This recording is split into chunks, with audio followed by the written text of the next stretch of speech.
O Lord.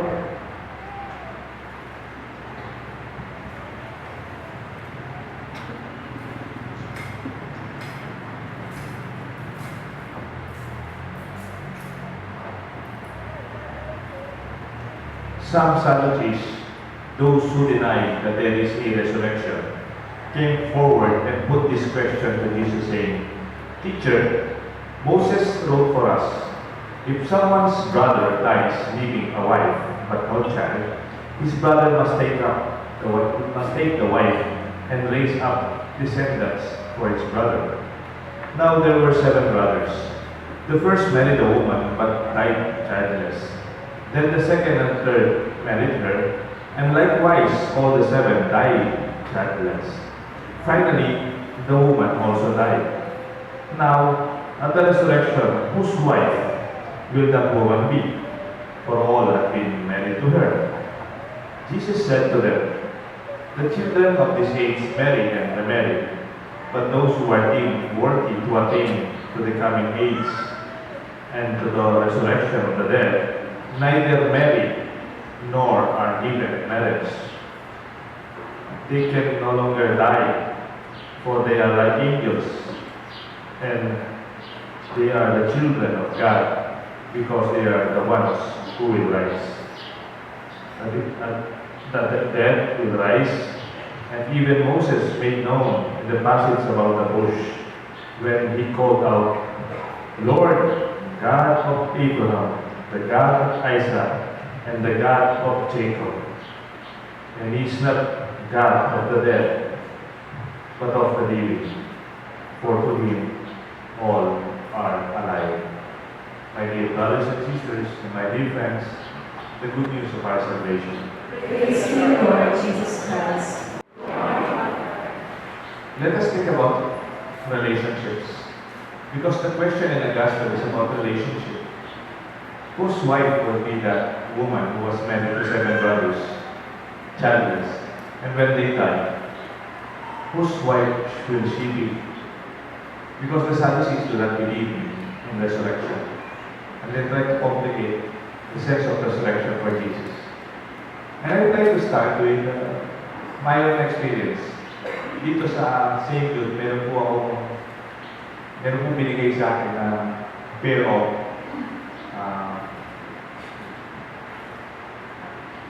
lovebirds. At yung po unang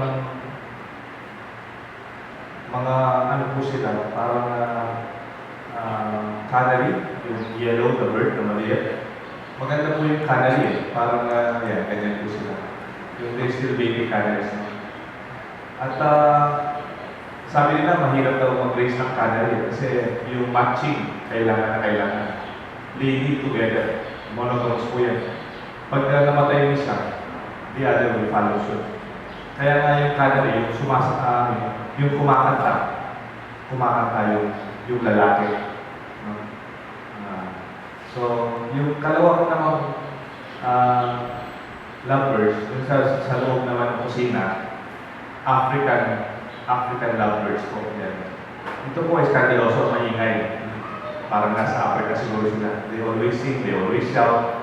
Kung minsan may dumarating na mga renas, ordinary na mga ibon, nakikikain doon. At masaya siya sa kusina, may African lovebirds. Doon naman po doon sa ilalim ng mangga, nilagay ko po doon, binigay din nila na kaibigan ko. Ano po yung cocktail. 5 po yan. At nilagay ko po dyan para pag umiyak yung mga bata, ilabas ninyo, dalagin po sa kanila. Baka mas gusto ng mga bata yung meron silang nakikita ng mga lovebirds at saka mga kakape, at tayo nilang narinig yung parent. So, nagusto ko po yung mga ganitong mga pets. Kasi sa seminaryo, nung nasa theology po kami, meron pong iniwan sa amin si Bishop ako na parok, palit na parok ng theologian po kami. At yung parok na yun, tinuruan ni Bishop ako magsalita. Baby parok pa nun, malit pa talaga. At hindi pa siya nakakalipad. Nandun lang sa theology, yung community natin doon, Wala pong walls. So, pwede silang palipad-lipad lang yan. At meron po siyang cage. Pag gabi, nilalagay namin doon. At pag may pusa, nilalagay namin doon. At tinuturuan namin magsalita. Si Bishop po, tinuruan niya magsalita. Amen! Amen! Amen! Amen! Hallelujah! Hallelujah! Hallelujah! Hindi na tinuro ni Bishop. Mga seminarista na naman po ituturo talaga. Pogi, pogi, pogi, pogi. At least sabi ng gagawin mo mga ngayon, ako saan ang pogi na lalabas. Kahit hindi niya naiintindihan mo ang gusto sabihin doon. Meron pa pong nagtuturo, matsura, matsura, matsura, matsura. Ang dami namin seminarista na overwhelm yata itong parot. May panahon na hindi na siya nagsasalita. Kasi ang dami tulong-turo sa kanya na overload siya. At minsan, nandun lang siya, palipad-lipad, pinapakain namin. Dahil baby pa naman, so we feel nandun lang siya. And one day, all of a sudden, we were all surprised. Nawawala po itong ibon. Nawawala itong parot ni Bishop ako. At nakakatakot, yung parot na yun, pinagkatiwala niya sa akin. Sarili na wala po. Tinignan namin yung pusa, pag kinain ng pusa, hindi naman, kasi hindi nakaya ng pusa. Malaki na yung parot. Tapos, hindi naman ninakaw, wala nang pumasok na tao. Then we really realized the parrot simply flew away. Umalis na siya. Umalis. And then, hindi ko alam kung napagalitan kami ni Bishop Pampunot, pinasulat kami, reflection, why the parrot flew. Bakit siya umalis? Gumawa po kami ng reflection paper. Yung isang kasama ko sa seminaryo, magaling po siya, sumulat, sabi niya, the parrot flew because she is a bird. Naman, kami, hindi naman very, very deep, very sublime. Wow, very intelligent. So what? Pero meron pa po siyang minuto. The parrot flew because she is a bird. And we are humans. She never found anything that is the same. She did not belong. I repeat, she did not belong. O nga naman, mahal na mahal namin siya, pinapakain, diba? Suplayado yan, pagkain, mga birdseed, meron dyan. Pero she did not belong. Pwede palang busog na busog ka, pinapakain ka, pero you still feel you do not belong. Take note, ang ating reflection na ngayon is about relationship. Our relationship in experience that we belong. There's a sense of belongingness in a relationship. However, if we are not careful, the word belong can also mean another thing. Ano po yung second meaning ng belong? Which is quite pejorative in terms of human relationship. Halimbawa, pag tinanong mo ko, kunyari lang, kanino kotse yun? That car belongs to me. Kunyari, meron naiwan ng cellphone dito. Tapos, kanino po cellphone yan? That cellphone belongs to me. It's mine. Kanino po yung magandang bahay na yon sa may kanto ng St. Jude? Hindi mo sasabihin mo, that belongs to me. Parang, one definition of to belong is ownership. It's not a relationship that is partnership. It's not a relationship of the belongingness we talk about in human relationship. However, sometimes I would see that there are also relationships that some people feel that they own people. Mag-ingat kayo. May mga taong control freak. They begin to control you, and because you gave yourself to him or to her, they want to own you. You belong to me. Sabi nga ng kanta. And it could be negative.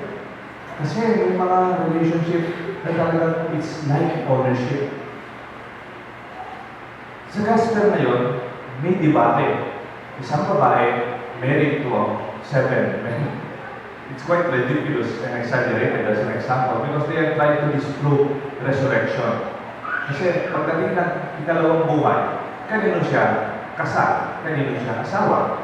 Because in the times of Jesus, and even before, relationship in terms of marriage is ownership. Huwag po sana magalit yung mga babae. Historical po ito. Alam niyo po, kung tingnan niyo yung Ten Commandments, yung last two sa Ten Commandments, thou shalt not covet thy neighbor's wife, is also the same as thou shalt not covet thy neighbor's belongings. Para bang to have a wife before is to own a wife. Kung po sana magalit yung babae, kasi kayo hindi na pareho, di ba? Yung babae na ngayon, talaga in charge sometimes.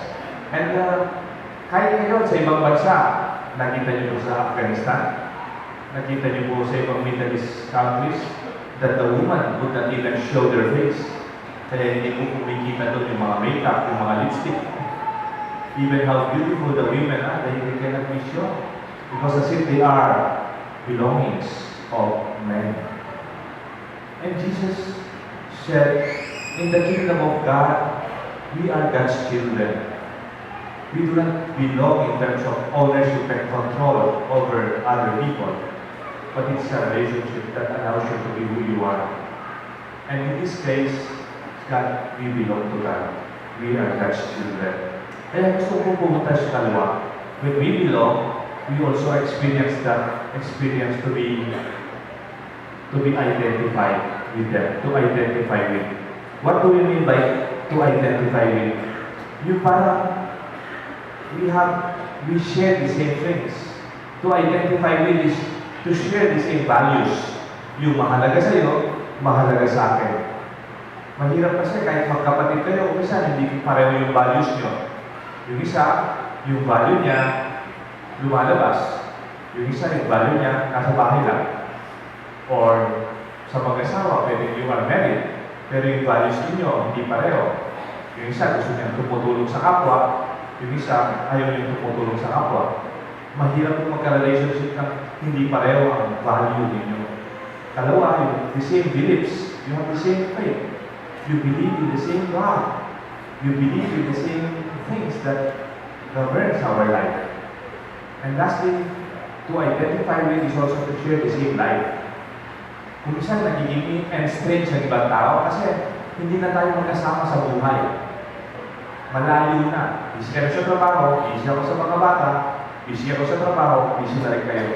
We do not identify with our family anymore kasi wala nang time. And a relationship is a relationship that identifies with. Alam niyo po, 5 months pa lang ako sa seminar sa St. Jude. Napansin ko, at least sa mga bata, no? Nag-start ako sa mga bata. Noong una po, yung mga ibang misa ko dito, wala mga altar boys, yung mga nights of the blessed sacrament. Kung minsan, nag-altar ko yung mga EMTC. Ngayon, napapansin ko, they begin to feel at home dito. Hindi lang sila nandito pag may misa. Pag walang klase, nandito rin sila. May bisikleta, yan. Padulot-dulot lang po rin. And then, kung minsan, nagbabasketball sila dyan sa may covered court. Afterwards, dito sila iinom ng tubig na malamig. Tapos dito sila magkapahinga. Nadala po yung pawas na rin, yung babaw lang haldo.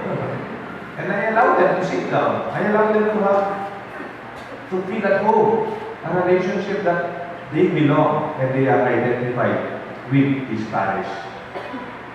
Napansin ko nga, mga altar boys, minsan nagbe-bless ako ng bahay. Chine-check yung schedule ko dun sa loob kasi sa loob mayroon akong bulletin board. Nakasulat doon yung schedule ko araw-araw. Pag sinabing, Father, meron ko palang house blessing mamaya alas 10. Sama kami na eh. Alas 8 pa lang, manayan na lang po. Pag nag-bless po ako, kung kayo magalit, may kasama ako maraming altar boys. Saan? Ano pa pangataka? Pagkatapos po, napansin ko, kaya gusto nila sumasama sa blessing ng mga bahay. Pagkatapos ko nag-bless ng bahay, kung minsan 4, 5 yung nights ko. Huwag kang sama na kong baril. Mumuna ng dili. Siyempre, yung mga bisita ng mga nagpapabless ng bahay, disenti lang kong bagyan eh. Morning nights. Huwag na kong yansado mo rin bagyan. Talagang ating may flooring sa pakyang nights. Matulog ang buhay. Mumuna ng dili. At yung mas mahirap pa doon, nakakatawa pa dyan. Siyempre, pag pinakain yung pare, minsan ilalagay sa medyo komportable na mesa, kahit umuulan sa labas, yung pare nasa loob. Tapos yung ulam, lalagay na doon, di ka nagpipilang. Hindi mo po rin kasi bumangan. Yan na. Makakainit ako. May kumain pa ako. Ito, wala na, nakakalap na sa inyo daw. You know what I realized? They begin to belong and they begin to identify with that house. I'm so happy. Even the kids that akong sisimbagin, that ang sisimbagin ng Chulabuhan yung Chapel of the Saints, I feel at ilang ID, they could come here, kaya yung pag-communion, they could belong and they could identify with us. Mas makatakot po, kotang nga they identify with the computer games. Kotang pati nga po, makakulong lang, kaya kwarto mamiyalo. Kaya karelang relationship, kaya napiyalo man daw. At itay karelang relationship, kaya lalulwal balik. And I think that would not survive as a sustainable human relationship. At katlo po, this kind of relationship, our relationship, is a relationship of acceptance. To accept a person, whatever happened in our past. When you are at home, and you belong, and you identify with, you do not have to prove yourself. Wali po na kayo po, tangeta masyadong kinikilala, muna you try to prove yourself. Pag kilala ka, nung ka, nung namin nagawa mo, namin classic familiar. But to a relationship where there is acceptance, you don't have to prove yourself. You don't have to show more than who you are. You don't have to be more than who you are. You don't have to feel insecure. You don't have to prove anything. That is a relationship of acceptance. And in our church, it is embracing. Balik po yung church namin, lagyo na Catholic Church. The word Catholic comes from the word universal. It is all embracing. I will embrace you and I will accept you in spite of our difference. We celebrate our uniqueness. We celebrate our differences. And I would respect you, your perspective, your views, and sometimes even your beliefs. Alam niyo po, nag-uumpisa yung malalim na relasyon sa acceptance. Pero pag may relasyon, sasabihin, dapat ganito ka, dapat gawin mo yun, dapat kamukha mo tatay mo, dapat kaugali mo kuya mo, dapat ganito yung grades mo. Mahirap po yun. Marami po nakakausap po teenagers kung nasa eskwelahan pa ako. Ang kanilang tampo na tahimik na tampo, Father, pakiapos na kayo kung rin pisan ni. Kaya pisan ni ka nung biyasa lang. O kung anong pisan, may biyasayin ni Tasar Eger ng mga na university o tapali ko. Burita ka lupa ko rin pisan ko. Dapat ganito ka. Minsan, ginawa ko, suya na accepting one another.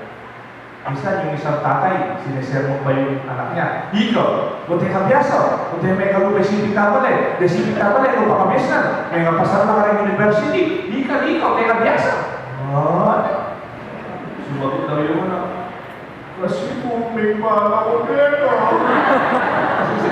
Siyempre, yung kapitbahay nila magaling, kasi yung tatay nila magaling. Hindi, sabihin lang po. Don't expect your children to be like you also. Accept them for who they are. You know, change happens. There is change that deep change happens, conversion happens when there is acceptance. Yung pamabayo, mag-umpisa, yung pamalandaw. Yung malalang na pamabayo, deep change in our hearts happens when we feel we are accepted. You know, relationship that does not say, I accept you for who you are, period. Hindi. I accept you for who you are, but I believe there is something more in you that could be expressed. What do we mean? Yung last point natin, that this relationship accepts you for who you are, and this relationship brings out the best in you, not the worst in you. Luntoy na view mo, ba? Biyasa ka palang mag-flute? Ba? Biyasa ka palang magkanto? Ba?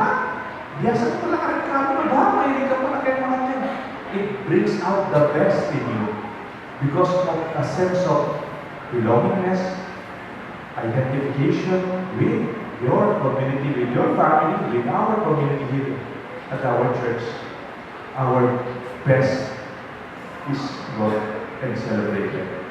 It is in this way that I believe, meron po akong nabasa article. Alam niyo po, Bakit daw nag-stay sa trabaho yung mga Pilipino?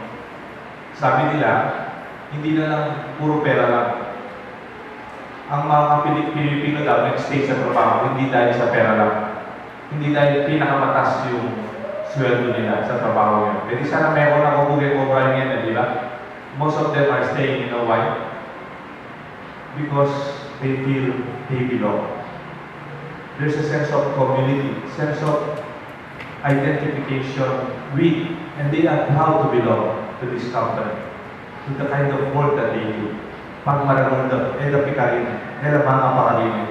At the same time, it brings out the best in them, that their human development is really maximized. Parang yung potential nila natatap. And that is, I think, the relationship that we have with our God. It is the kind of relationship that brings out the best in us. And just want to end with, again, another pet in our seminary. Nung college po kami, mayroon kaming aso. Yung aso namin ng college, ang pangalan niya, Darna. German Shepherd po siya. Ang nanay niya si Becca. Inuwi, kay Bishop Pabo, yung aso niya. Nung umalis po si Bishop Pabo, nag-aaral sa Belgium, sa Lubay, iniwan niya po yung aso, yung pangalan ng aso, Darna. Baby pa nun, puppy pa si Darna. Small German Shepherd, pero pure German Shepherd. Malaki po siya. At nung lumalaki na siya, siyempre mga estudyante kami ng philosophy, very busy kami. Nag-aaral, may exam, nag-thesis, susulat. Eh yung aso, siya lang mag-isang aso sa seminaryo. Doon sa philosophy department namin, theology, siya lang yung aso doon. Eh kaming lahat, minsan pag nagsisimba kami, pumapasok ka sa chapel. Pero the whole day, nasa mga chapel kami, nasa library, nasa classroom, nagsisiesta pag afternoon, may games. Napansin namin itong aso namin si Darna. Pag nag-aaral kami, wala siyang kasama. All of a sudden, nag-aaral kami, on the side ng aming classroom, meron parang kanal na malaki. No? Yung kanal na yun palabas. Medyo malaki po yun. Napansin namin si Darna, German Shepherd, lumalangoy sa kanal. Lumalangoy sa kanal. Hindi lang po lumangoy na lumipat siya sa kanal. Kumisan 2 oras siya sa kanal. Alam niyo po sino kasama niya? Mga bibe. Nandun yung mga bibe, nasa kanal. Tapos kasama nila si Darna, maganon-ganon din, parang bibi siya. Wala siyang kasama eh. Wala siyang kamukhang aso. Wala siyang kasamang ibang aso. So, she identified with the dogs. Tapos, nag-aaral kami, tinitingnan namin si Darna, nasa kanal. At mas nakakatawa, pag lumabas yung mga ducks, kumisan, nangyari, 10 yung bibe. Lalabas yung mga bibe, kanya-kanya lang. Oo, lalabas. Tapos po, ang laki-laki niya, yung German Shepherd niya po, lumalik po kaya kanal, anay ka bulok, anay ka din lang. Kanyang-kanya niya. Sabi namin during our philosophy is identity crisis. Parang, because she identified with the dogs, maybe she felt accepted that she belongs to them. But it is the wrong community. It is not the right community where the best of whom he can become cannot be fulfilled. Sana we choose the right community. A community that brings out the best in us. The true self. The true identity. Pwede kasi mga bata, they could belong sa mga drug addict. Sorry po no. They could be identified with the wrong group na barkada. And they can be accepted, hindi sa pamilya natin, sa maling kasamahan.